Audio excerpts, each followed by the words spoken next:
प्यारे बच्चों, आज हम कक्षा 7वीं विषय संस्कृत पुस्तक रुचिरा भाग 2 उपविषय पाठ 12 विद्याधनम का व्याख्यान 1 पढ़ेंगे। आज इस व्याख्यान में हम पाठ की हिंदी और इस पाठ का अभ्यास कार्य करेंगे। तो इस पाठ की हिंदी और अभ्यास कार्य करने से पहले पाठ के कुछ कठिन शब्दों के अर्थ जान लेते हैं, ताकि हम पाठ की हिंदी करते समय किसी भी कठिनाई का सामना न करें। तो चलिए शुरू करते हैं। शब्दार्थ। कठिन शब्दार्थ। हमारा पहला शब्द है चौरहार्यम। चौरहार्यम मायने चोरों के द्वारा चुराने योग्य। हमारा दूसरा शब्द है राजसु, राजाओं में। भारकारी। तीसरा शब्द भारकारी मायने भार को बढ़ाने वाली। चौथा शब्द है केयुराहा, जिसका अर्थ है बाजूबंद। पांचवा शब्द मूर्धजहा। मूर्धजहा का अर्थ होता है वेणी या चोटी। तो हमने अब तक 5 शब्द पढ़े। चौरहार्यम मायने चोरों के द्वारा चुराने योग्य। राजसु, राजाओं में। भारकारी, भार बढ़ाने वाली। केयुराहा, बाजूबंद। मूर्धजाहा, वेणी या चोटी। हमारा अगला शब्द है भाग्य क्षय मायने अच्छे दिन बीत जाने पर, भाग्य की कमी होने पर, अच्छे समय की कमी होने पर। छठा शब्द है आश्रयः। आश्रयः मायने सहारा। सातवां शब्द विद्या अधिकारम। विद्या पर अधिकार। विद्या अधिकारम, विद्या पर अधिकार। अगला शब्द है रत्नई विना। रत्न ही विना मायने रत्नों से रहित, रत्नों के बिना। और अगला शब्द है सत्काराय तनम, सम्मान का केंद्र या समूह। सत्काराय तनम मायने सम्मान का केंद्र या समूह। तो ये हमने पाठ से संबंधित कुछ कठिन शब्दार्थ पढ़े। और पाठ के जो भी श्लोक हैं, 4 श्लोक इस पाठ में हम पढ़ेंगे। तो अब हम उन श्लोकों की ओर चलते हैं।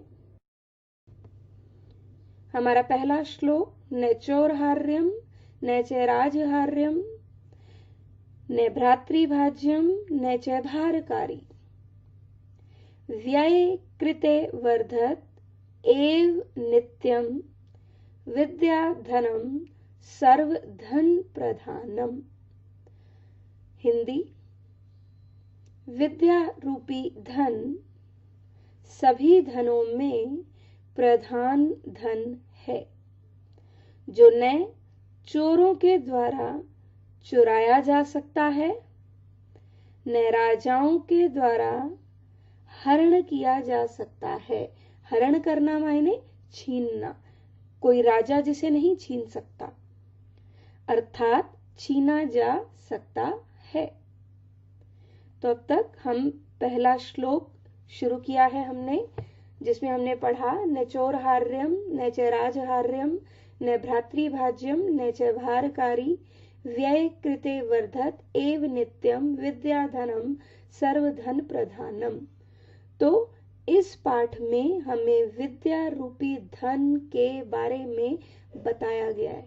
तो हमारा पहला श्लोक जो है वो है कि विद्या रूपी धन सभी धनों में प्रधान धन होता है। यानी कि सबसे बड़ा धन हमारा जो है रुपए, पैसे, हीरा, मोती, ये सब नहीं है। हमारा सबसे बड़ा धन क्या है? विद्या रूपी धन। और विद्या रूपी धन एक ऐसा धन है जिसे न चौरहार्यम, न चोरों के द्वारा चुराया जा सकता है, न राजहार्यम, न राजाओं के द्वारा छीना जा सकता है, हरण किया जा सकता है, न भ्रातृभाज्यम, न भाइयों में बांटा जा सकता है, न च भारकारी, और न ही भार को बढ़ाने वाला होता है। व्यय कृते वर्धत एव नित्यम। और ये एक ऐसा धन है जो खर्च करने पर लगातार, नित्यम मायने हर रोज, बढ़ता ही जाता है। अर्थात बाकी जो धन होते हैं उन्हें आप रुपए पैसे को खर्च करोगे तो रुपए पैसे खत्म हो जाएंगे, समाप्त हो जाएंगे। लेकिन विद्या रूपी धन ऐसा धन है जो समाप्त नहीं होता, जितना इसे खर्च करोगे उतना ज्यादा ये बढ़ता है। तो चलिए इसके बाकी श्लोक के हिस्से की हिंदी कर लेते हैं।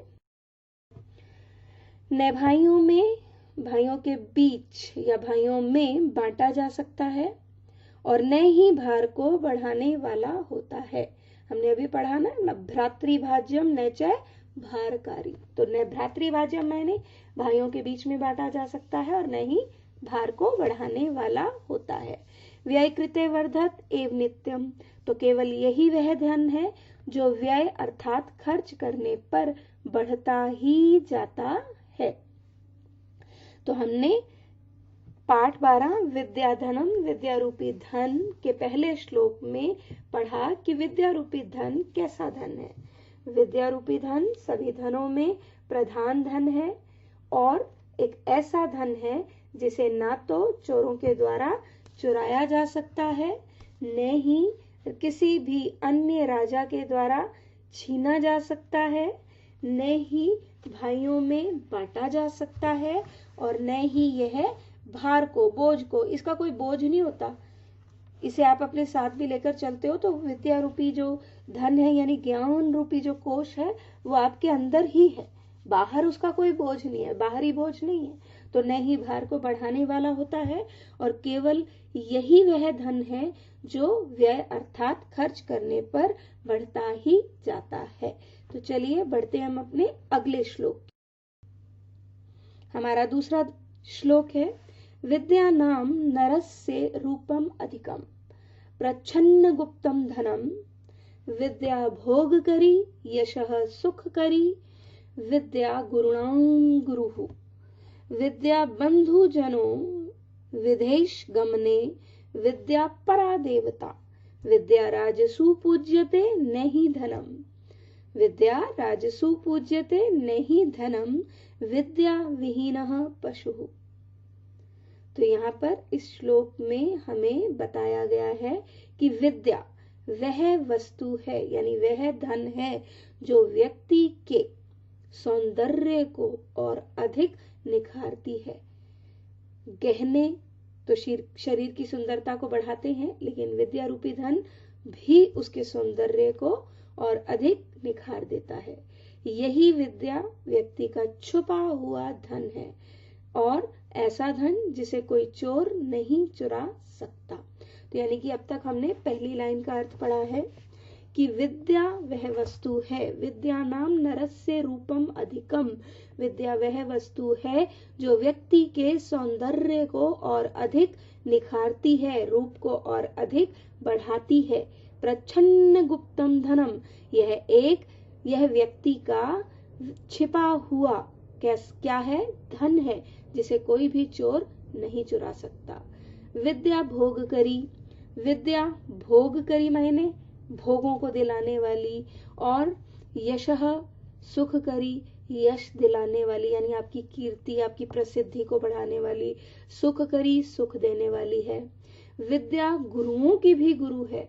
विद्या विदेश जनों बंधु जनों विदेश गमने विद्या परा देवता, विद्या बंधु जनों मैंने जब हम विदेश जाते हैं तो रुपया पैसा तो ले जाते हैं, लेकिन वो रुपया पैसा तो खत्म हो जाता है। जब वो रुपये पैसे खत्म हो जाते हैं तो विदेश में भी विद्या ही है जिसके द्वारा, जिसके माध्यम से हमारा विद्या से प्राप्त जो भी विद्या हमने प्राप्त की होती है उससे ही हम जो है आगे नौकरी प्राप्त करते हैं और धन कमा लेते हैं।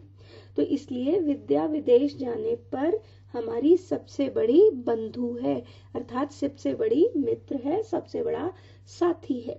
विद्या परा देवता, विद्या की देवी को सभी देवताओं में सर्वप्रथम देवी माना गया है, अर्थात विद्या देवताओं की भी देवता है यानी देव है। विद्या राजसु पूज्यते, विद्या राजाओं के द्वारा पूजी जाती है, नहीं धनम। अब यहाँ पर बताया जा रहा है कि राजाओं के द्वारा भी विद्या रूपी धन को पूजा जाता है, रुपए पैसे को नहीं। विद्या विहीनः पशुः, और जो व्यक्ति विद्या से विहीन होता है वो कैसा होता है, पशु के समान। तो चलिए इसकी हिंदी आगे बढ़कर पढ़ते हैं। तो हमने अब तक पढ़ा विद्या ही है जो क्या करती है, हमें आनंद, यश और सुख प्रदान करती है। यह विद्या गुरुओं की भी गुरु है, गुरुओं की भी गुरु है। विदेश जाने वाले व्यक्ति का सबसे बड़ा मित्र अर्थात साथी कौन है? विद्या ही है। यानी विद्या ही विदेश जाने पर व्यक्ति की सबसे बड़ी मित्र होती है, सबसे बड़ी साथी होती है।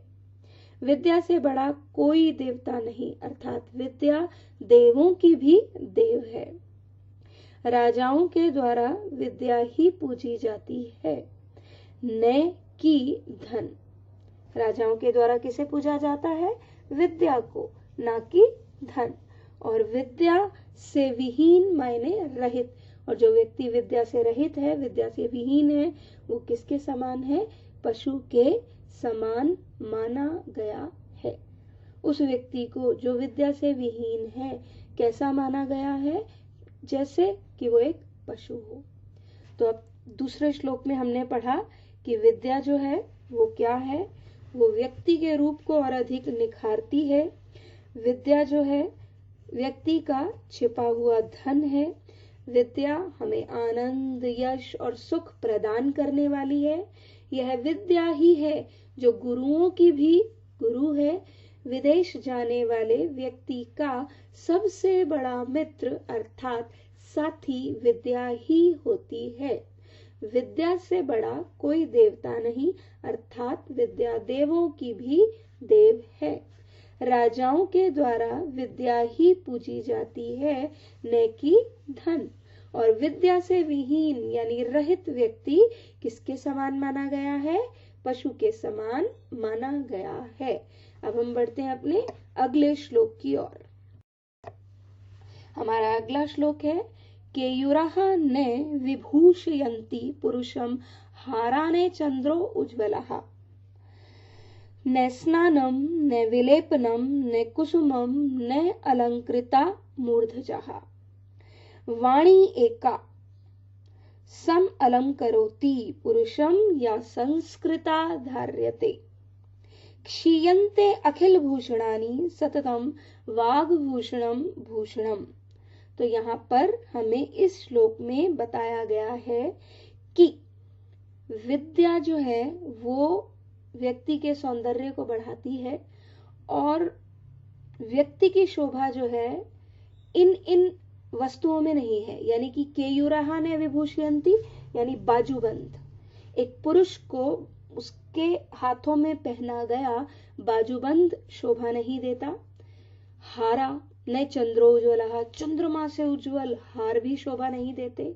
न स्नानम स्नान, विलेपनम चंदन का लेप, कुसुमम फूलों से अलंकृत जो उसकी चोटी या वेणी या जो उसके बाल हैं वो उसे शोभा देते हैं। वाणी एका, एक वाणी ही है जो एक पुरुष को अलंकृत करती है, अगर वह वाणी संस्कार युक्त वाणी हो या संस्कृता धार्यते। क्षीयन्ते अखिल भूषणानि सततम वाग्भूषणम भूषणम, अर्थात क्षीयन्ते मायने कमी होने पर। मान लीजिए आपके पास गले में पहनने के लिए चंद्रमा से उज्ज्वल हार नहीं है, आपने हाथों में बाजूबंद भी नहीं पहना है, आपने चंदन का लेप लगाकर अपने आप को खुशबूदार भी नहीं किया, आपने फूलों से अपने बालों को भी नहीं सजाया है, लेकिन उसके बावजूद भी इन सब भूषणों आभूषणों की कमी होने पर भी यदि आपके पास संस्कार युक्त वाणी है तो वही आपको सजाती है। चलिए इसकी हिंदी कर लेते हैं।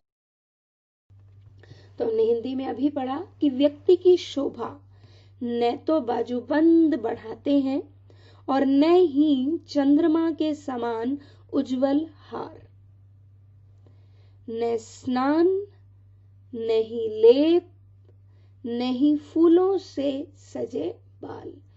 अर्थात व्यक्ति की शोभा को ये सारी चीजें नहीं बढ़ाती। तो व्यक्ति की शोभा को क्या बढ़ाता है? व्यक्ति की शोभा को ये सब चीजें नहीं बढ़ाती हैं। व्यक्ति की शोभा तो उसकी एकमात्र वाणी से है, जो कि संस्कार युक्त वाणी है। तो एकमात्र वाणी ही एक वस्तु है जो पुरुष की शोभा को बढ़ाती है। और ऐसी वाणी, कैसी वाणी? जो संस्कार युक्त हो। कैसी वाणी? जो संस्कार युक्त हो, अर्थात जो अच्छे संस्कारों को धारण किए हो। अन्य सभी आभूषण समय के साथ नष्ट हो जाते हैं।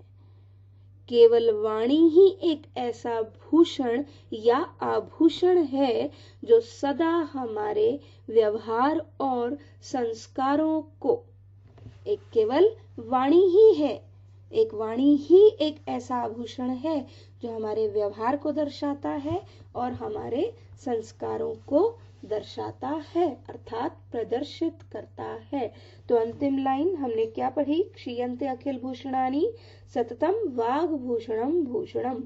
और ऐसी वाणी जो संस्कार युक्त हो, अर्थात जो अच्छे संस्कारों को धारण किए हो। तो अन्य सभी आभूषण समय के साथ नष्ट हो जाते हैं, लेकिन केवल वाणी ही एक ऐसा भूषण है जो सदा हमारे व्यवहार और संस्कारों को प्रदर्शित करता है। तो चलिए आगे बढ़ते हैं अपने अगले और अंतिम श्लोक की ओर। हमारा चौथा श्लोक है, विद्या नाम नरस्य कीर्ति अतुला भाग्यक्षय च आश्रयः धेनुः कामदुघा रतिः च विरहे नेत्रम तृतीयं च सा। सत्काराय तनं कुलस्य महिमा रत्न विना भूषणम् तस्माद् अन्य उपेक्ष्ये सर्व विषयम विद्याधिकारम कुरु। विद्या नाम नरस्य कीर्ति अतुला, जिसका अर्थ है विद्या ही मनुष्य को प्रसिद्धि प्रदान करती है। भाग्य क्षय च आश्रयः, भाग्य के नष्ट होने पर सहारा यानी आश्रय प्रदान करती है।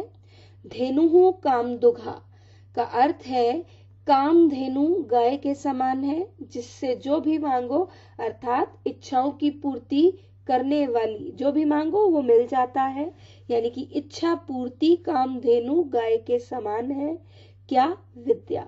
रतिः च विरहे, और विरह मायने दुख के समय, दुख के समय आनंद प्रदान करने वाली है।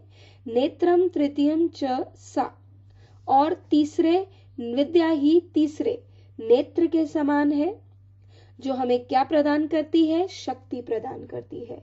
जब हम सब तरफ से हार जाते हैं तो विद्या रूपी तृतीय नेत्र जो है वो हमें शक्ति प्रदान करता है। इसके बाद हमने पढ़ा सत्काराय तनम कुलस्य महिमा रत्न विना भूषणम, जिसका अर्थ है हमें हर जगह पर सम्मान दिलाने वाली विद्या ही है। कुलस्य महिमा, कुल की महिमा को बढ़ाने वाली विद्या है। रत्न विना भूषणम, और किसी भी रत्न के बिना, अर्थात कोई भी रत्न हमने अपने शरीर पे ना पहना हो, उसके बावजूद भी ये सबसे बड़ा हमारे द्वारा पहना गया क्या है? गहना है, रत्न है। तस्माद, इसलिए हमें क्या करना चाहिए?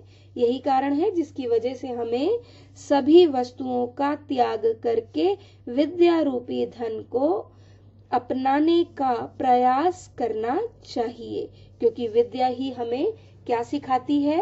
विद्या ही हमें सदाचार सिखाती है। तो चलिए इस श्लोक की हिंदी एक बार फिर से करते हैं। अभी हमने पढ़ा विद्या नाम नरस्य कीर्ति अतुला, तो विद्या ही मनुष्य को प्रसिद्धि प्रदान करती है।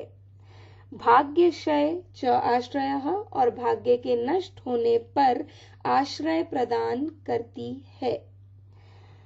धेनुः कामदुधा, कामधेनु, विद्या कामधेनु गाय के समान हमारी सभी इच्छाओं को पूरा करने वाली है।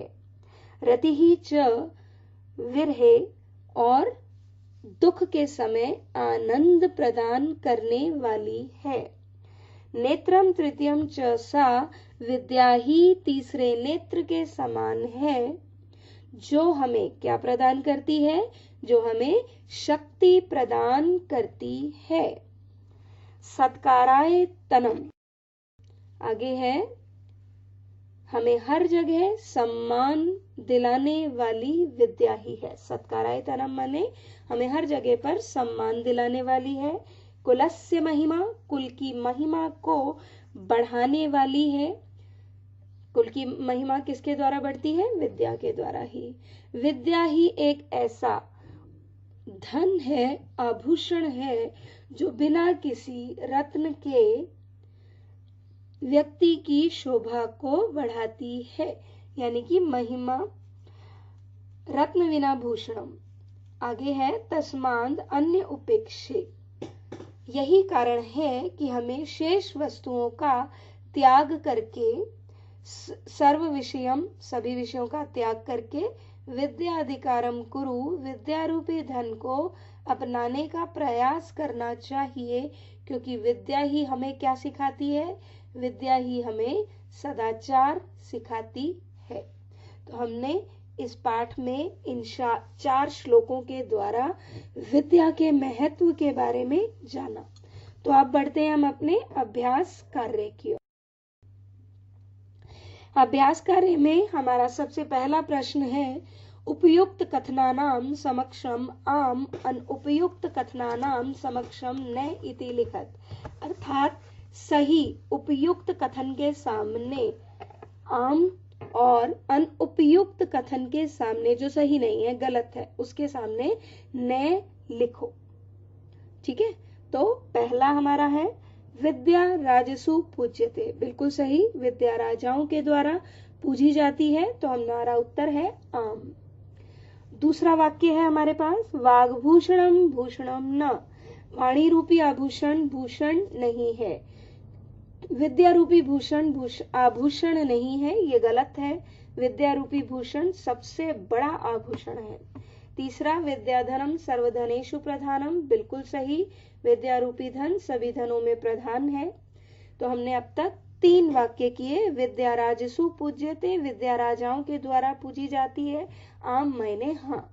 वाग्भूषणम भूषणम ने, वाणी रूपी आभूषण, विद्या रूपी आभूषण जो है भूषण नहीं है, अर्थात आभूषण नहीं है, ये गलत है, क्योंकि विद्या रूपी आभूषण ही सबसे बड़ा आभूषण है।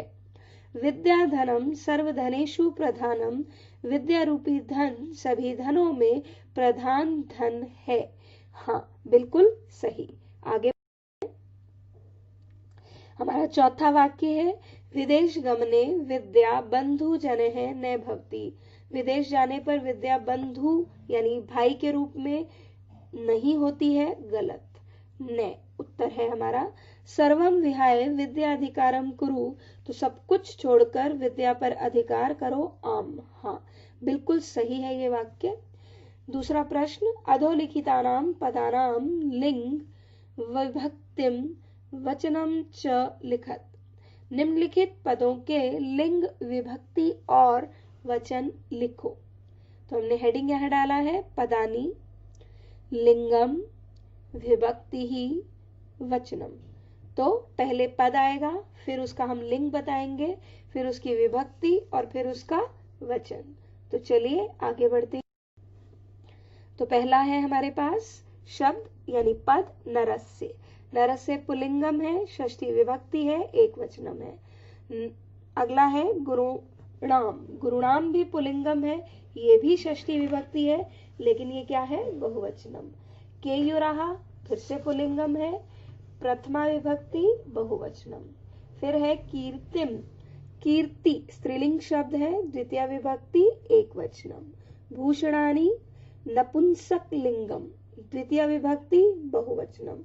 भूषणम भूषणे भूषणानि, भूषणम भूषणे भूषणानि, तो द्वितीय विभक्ति बहुवचनम। हमारा अगला प्रश्न, हमारे अगले प्रश्न में है, श्लोकों के अंशों को जोड़ो। श्लोकांशान योज्यत। पहला अंश है, विद्या राजसु पूज्यते नहीं धनम। इसके साथ हमें दिया है हाराने चंद्रो उज्ज्वलाः।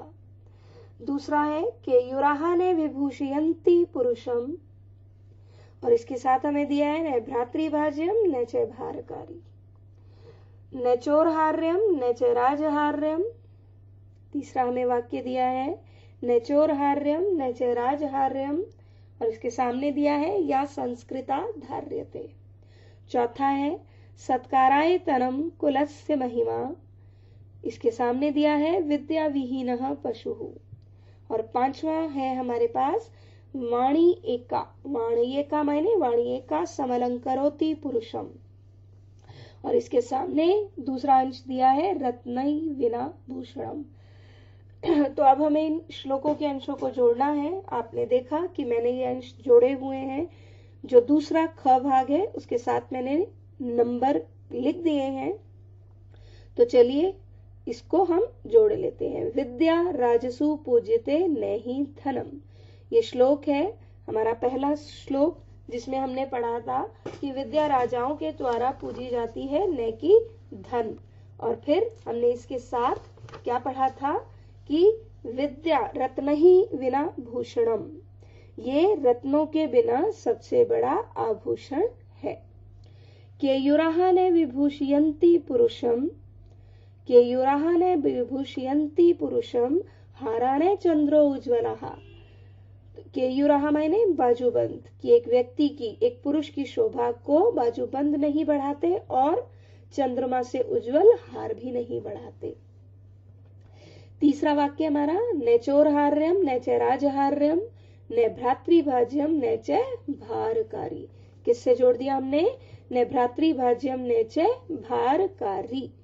तो न चोरों के द्वारा चुराया जा सकने वाला धन है विद्या, और न ही राजाओं के द्वारा छीना जा सकता है, न ही भाइयों में बांटा जा सकता है, और न ही भार को, बोझ को बढ़ाने वाला होता है। हमारा चौथा श्लोक का अंश है सत्काराय तनम कुलस्य महिमा रत्न विना भूषणम, रत्नों के बिना भी सबसे बड़ा आभूषण है। वाणी एका सम अलंकरोति पुरुषम, वाणी ही एक ऐसा गहना है, आभूषण है जो व्यक्ति की शोभा को बढ़ाता है। और इसको हमने किससे जोड़ा? लेकिन कैसी वाणी? या संस्कृता धार्यते, यदि वह संस्कार युक्त वाणी है। हमारा अगला प्रश्न 4, एक पदेन प्रश्नानाम उत्तराणि लिखत, एक पद में प्रश्नों के उत्तर लिखो। हमारा पहला प्रश्न है कह पशुः, कि कौन जो है पशु के समान है? वो जो विद्या से विहीन है। तो कह पशुः विद्या विहीनः, विद्या विहीना मायने विद्या से रहित। हमारा दूसरा प्रश्न है का भोग करी, भोगों को दिलाने वाली कौन है? विद्या, विद्या ही हमें भोगों को दिलाने वाली मायने हमें यश की प्राप्ति विद्या से होती है, सुख विद्या से मिलता है, ठीक है, धन की प्राप्ति विद्या से होती है। तो सभी प्रकार के सुखों को दिलाने वाली है, भोगों को दिलाने वाली है। हमारा अगला प्रश्न है के पुरुषम न विभूषयन्ति, क्या एक पुरुष को नहीं सजाता? तो उसके बाजूबंद, चंद्रमा से उज्जवल हार, ठीक है, तो यहाँ है केयूराहा। आप चंद्रो उज्ज्वलाः हाराः भी कर सकते हैं। काय का पुरुषम समलंकरोति वाणी, क्या सजाती है? वाणी। कानि क्षीयन्ते, किसकी कमी होने पर? भूषणानि, आभूषणों की कमी होने पर भी विद्या रूपी आभूषण सबसे बड़ा आभूषण है। तो चलिए अगले प्रश्न की ओर। हमारा अगला प्रश्न है रेखांकित पदानि अधिकृत्य प्रश्न निर्माणम कुरु, अर्थात रेखांकित पदों के आधार पर प्रश्न निर्माण करो। हमारा पहला वाक्य विद्या विहीनः नरः पशुः अस्ति, तो यहाँ है नरः रेखांकित, जिसके लिए हमने प्रश्न सूचक शब्द लिया है कह। दूसरा है विद्या राजसु पूज्यते, तो विद्या रेखांकित शब्द है का राजसु पूज्यते। तीसरा वाक्य है जिसमें चंद्रो उज्ज्वलाः हाराः पुरुषम न अलंकरोति अलंकुर्वन्ति, तो हाराः के लिए के। पिता हिते नियुक्ते, पिता के लिए है कह। अगला वाक्य है विद्याधनम सर्वधन प्रधानम अस्ति। सर्व प्रधानम धनम अस्ति, तो विद्या सर्व प्रधानम के लिए कथम, कैसा। विद्या दिक्षु कीर्तिम तनोति, तो दिक्षु के लिए कुत्र। पूर्ण वाक्येन प्रश्नानाम उत्तराणि लिखत। पूरे वाक्य में प्रश्नों के उत्तर लिखो। हमारा पहला प्रश्न है गुरुणाम गुरुहु का अस्ति, तो हमारा उत्तर होगा गुरुणाम गुरुहु विद्या अस्ति। आगे हमारा दूसरा प्रश्न है कीदृशी वाणी पुरुषम सम अलंकरोति, तो हमारा उत्तर है संस्कृता धार्यते वाणी पुरुषम सम अलंकरोति। तीसरा प्रश्न हमारा व्यय कृते किम वर्धते, तो हमारा उत्तर है व्यय कृते विद्याधनम वर्धते। किम के लिए विद्याधनम या विद्या वर्धते। भाग्य क्षय आश्रयः कः, तो भाग्य की कमी होने पर आश्रय कौन है, तो भाग्य क्षय आश्रयः विद्या अस्ति। तो अब तक हमने पढ़े 5 प्रश्न। अब है हमारा अंतिम प्रश्न, प्रश्न संख्या 7, जिसमें हमारे पास है कोष्ठक में दिए गए पुल्लिंग स्त्रीलिंग और नपुंसक लिंग पदों को चुनकर लिखो। मंजूषातः पुल्लिंग स्त्रीलिंग नपुंसक लिंग पदानि चित्वा लिखत। कोष्ठक में दिए गए पुल्लिंग स्त्रीलिंग और नपुंसक लिंग पदों को चुनकर लिखो। कौन कौन से पद दिए हमें, विद्या, धनम, संस्कृता, सततम, कुसुमम, मूर्धजाहा, पशुहु, गुरुहु, रतिहि। तो अब हम इसे किसमें बांटेंगे, पुल्लिंग स्त्रीलिंग और नपुंसक लिंग में। कौन सा शब्द जो है पुल्लिंग है, कौन सा स्त्रीलिंग है और कौन सा नपुंसक लिंग। तो पुल्लिंगम, स्त्रीलिंगम, नपुंसक लिंगम। जैसे आपको यहाँ एक उदाहरण स्वरूप दिया है, हाराहा पुल्लिंगम, स्त्रीलिंगम अलंकृता और नपुंसक लिंगम भूषणम। उसी तरह हमने लिया पशुहु विद्याहा धरम, गुरुहु संस्कृता कुसुमम, मूर्धजाहा रतिहि और सततम। तो ये हमारे पास पुल्लिंग स्त्रीलिंग और नपुंसक लिंग शब्द हुए। अब आपका गृह कार्य, यानी कि आपने अब तक जो पाठ में श्लोकों की हिंदी पढ़ी है और पाठ का अभ्यास किया है, उससे संबंधित आपका गृह कार्य है पाठ 12 विद्या धनम में अभ्यास कार्य प्रश्न 1 से 7 आपको कहाँ लिखने हैं, पुस्तक में। यानी कि 1 से लेकर 7 प्रश्नों के उत्तर जो हैं आपको पुस्तक में करने हैं। ठीक है, तो आपका अभ्यास कार्य जो भी है, जो आपको कराया गया इस पाठ में, उसे आप पुस्तक में करेंगे। कोई भी प्रश्न या पाठ की हिंदी जो है वो आप कहाँ लिखेंगे, पक्की उत्तर पुस्तिका में। और पाठ का अभ्यास कार्य आप कहाँ करेंगे, पुस्तक में। तो धन्यवाद, मिलते हैं अपने अगले व्याख्यान में।